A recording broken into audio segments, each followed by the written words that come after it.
Queridos irmãos e irmãs aqui presentes na Catedral, irmãos e irmãs que nos acompanham através da transmissão da Rádio Luz e Alegria e da FWTV.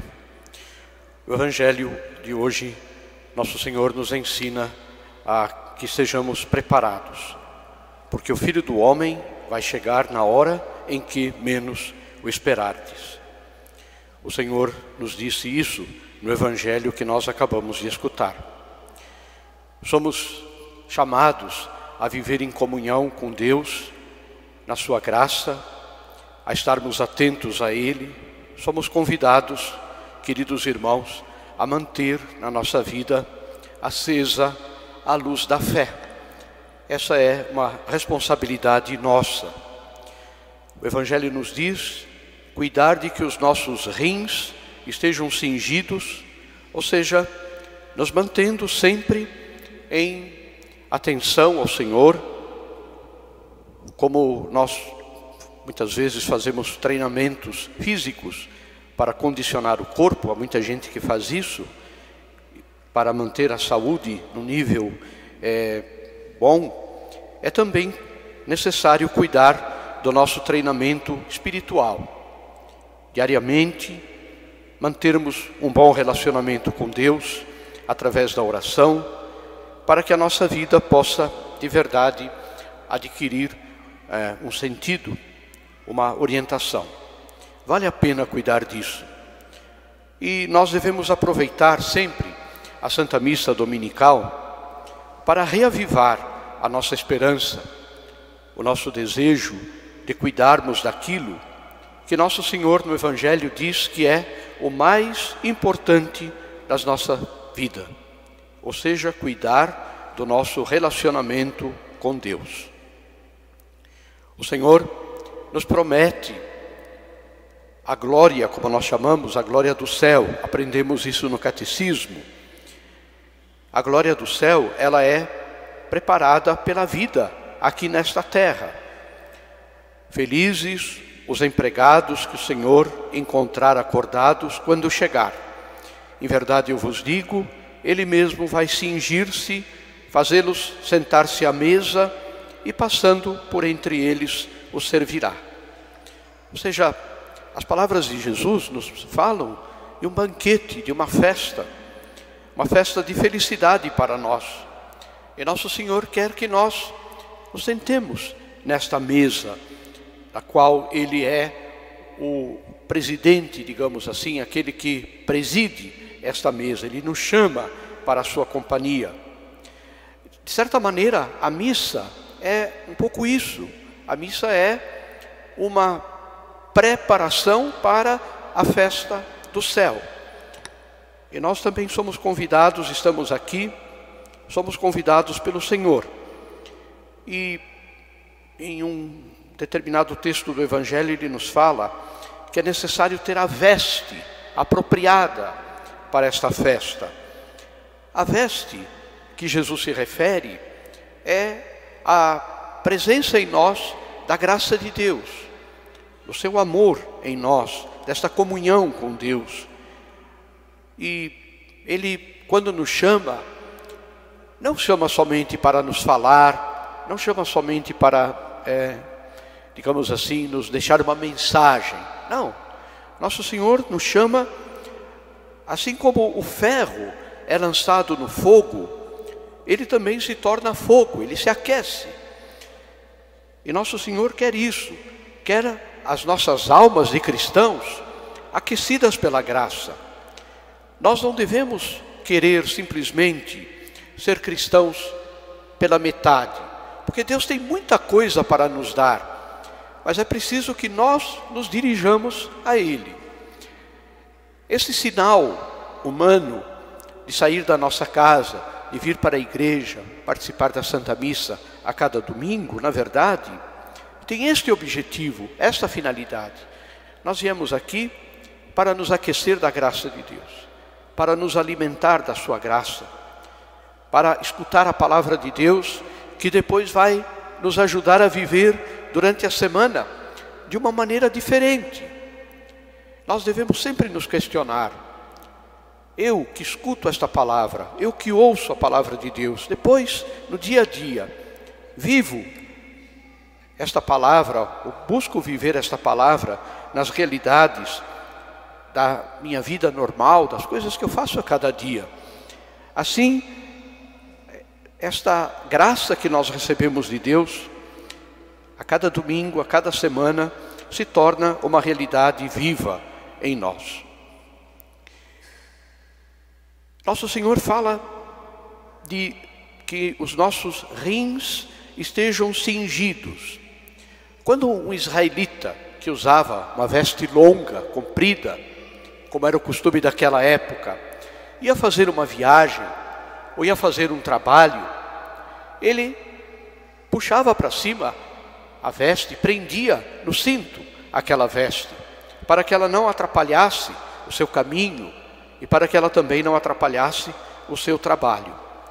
Nosso Senhor nos pede isso, que nós sejamos capazes de estarmos sempre preparados para trabalharmos em nós este dom, esta graça que Ele nos dá. Ou seja, ser cristão é enfrentar uma luta diária, uma luta que deve nos manter sempre atentos ao Senhor. É a luta contra o pecado, contra aquilo que possa ofender a Deus e aos nossos irmãos. E os principais meios para esta luta são o sacramento da penitência, a recepção da comunhão frequente, unidos à nossa vida de oração, de diálogo com Deus e também daquela abnegação, daquela entrega generosa para com o próximo. Quando nós saímos da missa, cada um de nós deve sempre estar disposto, naquela semana que começa, naquela semana que inicia, viver a generosidade para com Deus e para com os outros. Nós não podemos sair iguais a como entramos. Nós não podemos voltar para casa com o mesmo princípio, com a mesma orientação de vida de quando nós viemos para a participação da Santa Missa. A Sagrada Comunhão, a escuta da Palavra de Deus, nos ajudam a sermos diferentes a cada dia, para que quando o Senhor voltar, como nós escutamos no final do Evangelho, Ele possa nos encontrar preparados e possa encontrar em nossa vida esses frutos de luta, de trabalho constante na nossa vida. É esta a vigilância que nosso Senhor nos lembra hoje. Vigilância quer dizer luta contra o poder do demônio, contra o pecado, contra aquilo que nos separa de Deus. Fé, esperança, caridade são dons de Deus, mas dons que nós precisamos também cultivar. E gostaria de fazer uma referência à segunda leitura de hoje. É quase que uma homenagem a Abraão e aos patriarcas da fé. Ou seja, a carta aos Hebreus quer nos ensinar a que nós tenhamos Abraão como modelo da nossa fé. Abraão confiou naquilo que Deus lhe disse, embora fosse difícil, para a sua razão, com a sua experiência de vida, aceitar o que Deus pedia. Ou seja, esta leitura quer nos ensinar que Deus muitas vezes nos pede coisas muito difíceis para fazer e para viver. Quem pensa no cristianismo como uma religião de coisas cômodas, de coisas fáceis, está muito enganado. Nosso Senhor nos pede sempre, muitas vezes, coisas duras, difíceis, que nos trazem sofrimento, que nos fazem muitas vezes até desanimar na nossa vida. Mas é preciso que nós entendamos esta realidade. Ser cristão não é fácil. E ser cristão e ser coerente com a fé, muitas vezes exige de nós o sacrifício de perder a honra, de ser perseguido, de ser caluniado, de ser considerado nada e ninguém. Ser cristão significa muitas vezes perder o prestígio no lugar de trabalho, não porque se faz coisa errada, ao contrário, porque se quer fazer as coisas certas.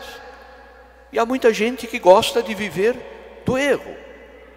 Ser cristão significa para nós, tantas e tantas vezes, aprender a perdoar. É fácil perdoar quando a ofensa é pequena. Mas quanto mais e quanto maior é a ofensa, mais exigência o Senhor nos pede. Abraão, para ver cumprida a promessa de Deus, que Deus tinha feito a ele, levou muitos anos sem ver nada.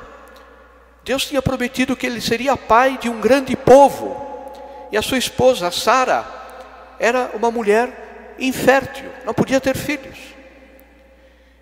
E depois de muitos anos, Abraão tinha já 80 e tantos anos de idade, quando Sara engravidou e nasceu seu filho, Deus pediu que Abraão sacrificasse o próprio filho. Ou seja, Abraão é para nós um exemplo de fé, de confiança em Deus. E nós precisamos sempre pedir isso a Deus, que Ele nos dê esta capacidade de enxergar a sua vontade, enxergar aquilo que Ele quer da nossa vida, mesmo quando as coisas estiverem escuras, não forem claras. Ser cristão significa confiar em Deus sempre. Não só quando as coisas vão bem, não só quando as coisas estão caminhando como nós gostamos e gostaríamos que continuassem a caminhar, mas muitas vezes no meio da escuridão, no meio das dificuldades, é que nós vamos mostrar a nossa fé e a nossa confiança em Deus. Queridos irmãos, a fé de Abraão deve nos inspirar. Como ele, é preciso deixar de lado aquilo que humanamente é importante e colocar a nossa esperança em Deus, porque queremos ter um tesouro no céu. Finalmente, no dia de hoje, agradeçamos a Deus pelos nossos padres, esses homens que, com generosidade, com dedicação, sempre pensam em nós, têm a sua vida inteira dedicada ao nosso bem, com a sua maneira de ser, com a sua realidade, muitas vezes até com a sua fragilidade humana, que se manifesta, não sei, talvez em algum defeito, ou talvez no momento difícil de saúde, essas coisas que fazem parte da vida de qualquer pessoa. Mas esses homens estão aí para dar a vida por nós, para se sacrificar por nós. O bispo conhece todos os padres. O tempo vai fazendo a gente conhecer profundamente as pessoas. Porque você conhecer uma pessoa um mês, um ano, 2 anos, muitas vezes não revela exatamente quem esta pessoa é. Mas depois de tantos anos convivendo com esses homens e vendo o espírito de sacrifício, de generosidade, de doação que eles têm, isso produz no coração do bispo uma grande alegria. Graças a Deus pelos padres que nós temos, por esses homens que são fiéis. Alguns eventualmente perderam o rumo na vida. Deus conhece tudo, sabe o coração e a alma de cada um. Nós mal e mal conhecemos uma pessoa externamente. Mas esses que se esforçam, que continuam lutando para serem bons pastores do povo de Deus, merecem o nosso reconhecimento e a nossa oração.